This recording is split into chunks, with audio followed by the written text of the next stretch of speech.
Alright guys, as you know, the plans kind of got changed today. There was supposed to be class, but the snowpocalypse came and classes were canceled. But homeschooling is still on.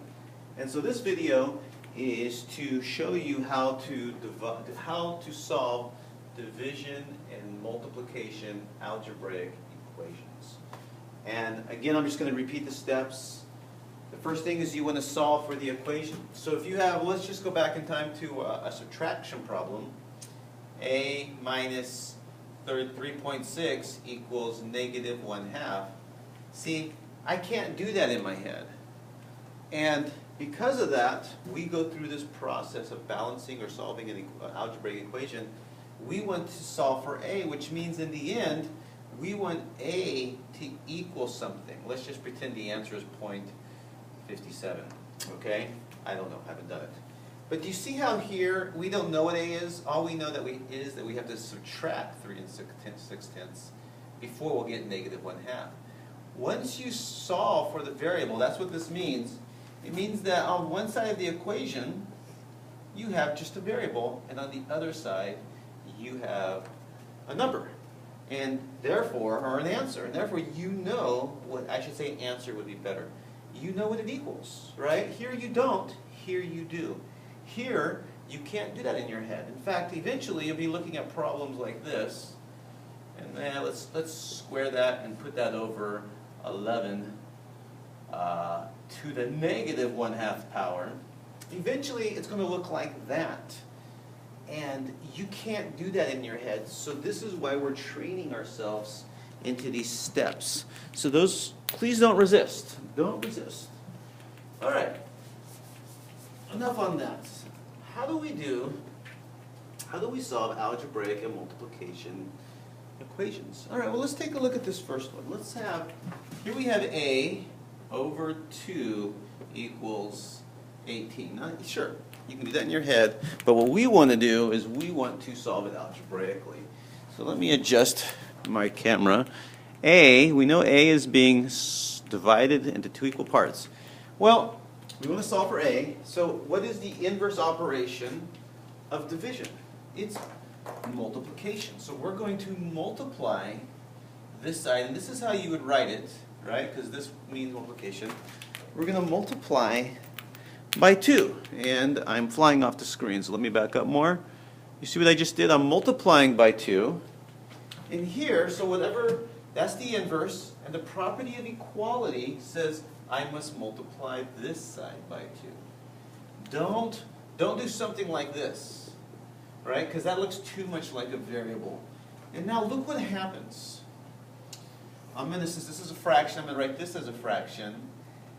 If I cross cancel, do you see how those cancel out? And what's left? Well, 1 times A is 1A, 1 times 1 is 1.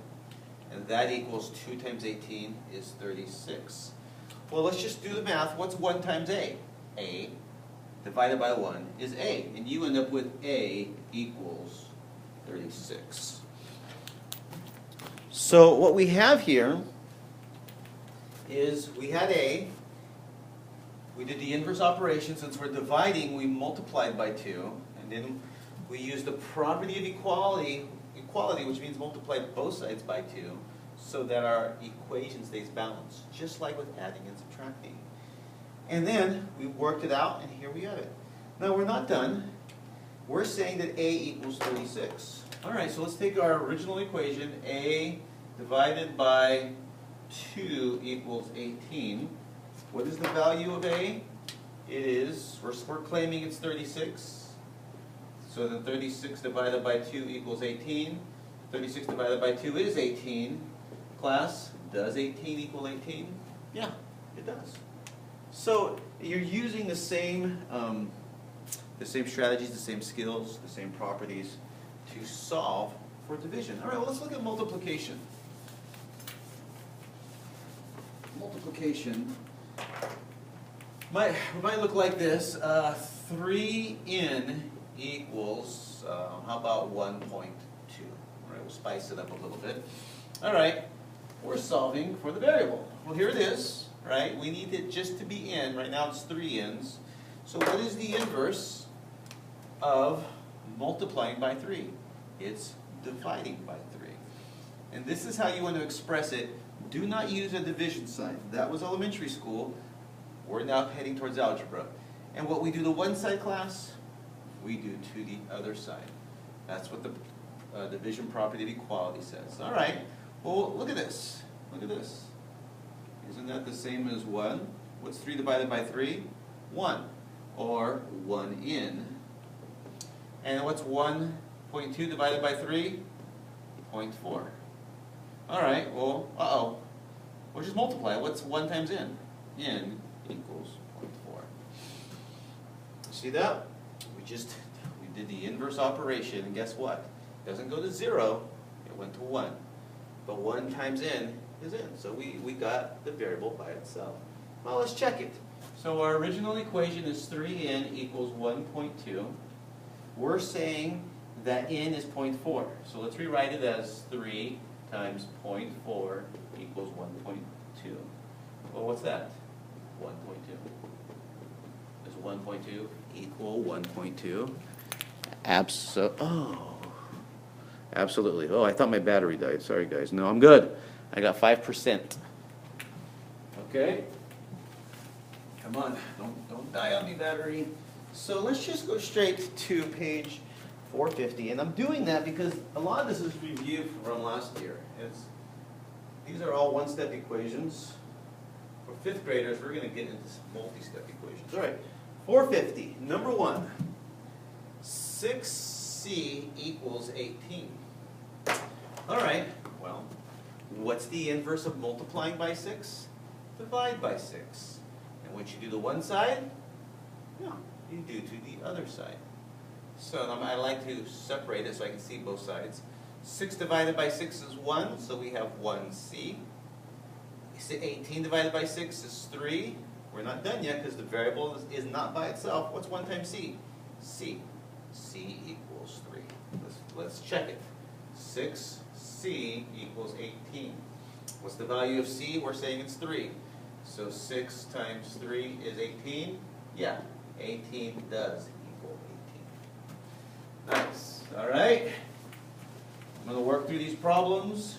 You choose your strategy of how you want to do them with me, do them before me, do it after me. You decide. 24 equals negative 8x. Well, we haven't talked about negatives, right? All right. Well, guess what? Same properties are going to help us here. What's the inverse of multiplying by a negative? Well, here's what's kind of cool. Let's come over here. Here's negative 8x, and here's negative 8. Watch what, x. What if we just divide it by 8, right? What do we end up with? We're going to end up with, what's a negative divided by a positive? A negative 1x. What if we divide it by negative 8? Well, what's a negative divided by a negative? Positive. And all we end up with x. We want our variable to be positive. So whenever you see a negative, right, and you're multiplying or dividing, you want to multiply or divide by it, because what happens is it's going to cancel out to just 1. To a positive variable.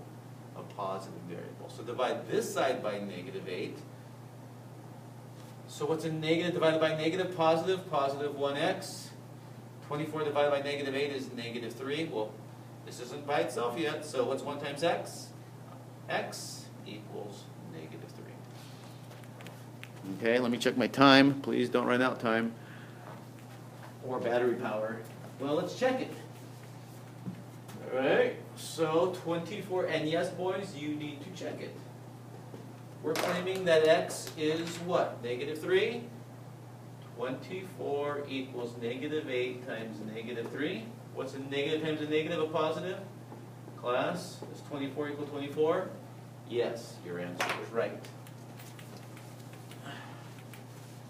We are on to number 3. 7m equals negative 28. What is the inverse of multiplying by 7? Divide by 7. What we do to one side, we do to the other side. So what's 7 divided by 7? That's 1, right? 1 times m is m, so I'm going to kind of skip that having that one m right there. Negative 28 divided by 7 is negative 4. I am claiming that m is equals to negative 4. Let's check it. Yes, and you must check it. Boys, check it. All right. M is negative 4. Let's put in negative 4. 7 times negative 4. What's a positive times a negative? Negative 28 equals negative 28. Is that the answer? Yes, it is. Good. All right, let's try number 4. P being partitioned 9 times equals 9. All right. Class, what is the opposite or the inverse of multiplying by 9? Excuse me, dividing by 9. Well, multiply it by 9. And so multiply this side by 9. You see that? What I do to one side, I do to the other side. All right. So let's just think. This is a fraction. Let's make this a fraction. Does that cross cancel? Yes. And all we have is 1. So we have P equals 81. All right. Let's make sure that's true. Take the original equation. P over 9 equals 9. We're claiming that P is 81, so 81 over 9 equals 9. And what's 81 divided by 9? 9. So 9 equals 9. This is why you want to know your multiplication facts. Nice. So what's the answer? 81.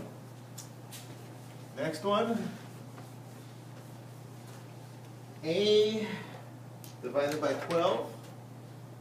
A divided by 12 equals negative 3. Yeah, do that one in your head. You probably could, but you'd have to stare a long time. So let's just follow the steps. Here we have it. What's happening to A? It's literally being divided 12 times. So what's the opposite of dividing by 12, or the inverse? Multiply by 12. Ta-da! What you do to one side, you must do to the other side. So look at this as a fraction. See that? 12 over 1 times A over 12. Cross cancels. A equals negative 3 times 12, negative 36. We are claiming that A equals negative 36. Well, let's